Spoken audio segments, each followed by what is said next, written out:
बर्तमान मनमोहन सामल कौन कहते आसन सुनवा। ओडिशा रे बीजेपी सरकार हम एवं ओडिशार अस्मिता को लेकिन निर्वाचन लड़ा जाओ। ठीक है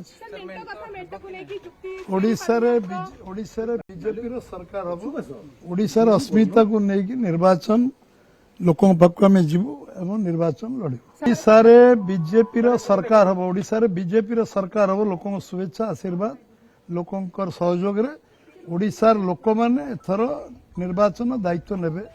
ओडिशा रे बीजेपी सरकार हम एवं ओडिशार अस्मिता को लेकिन निर्वाचन लड़ा बीजेपी ओडिशार सरकार करियो कही आम आउ किए मिसिक सरकार करियो कही ओडिशा रे बीजेपी सरकार करियो लोक शुभेच्छा आशीर्वाद सहयोग लोकंकर लोक मान लोक नेतृत्व नेबे दायित्व नेबे अस्मिता ओडिशा अस्मिता को नहीं निर्वाचन लड़ा।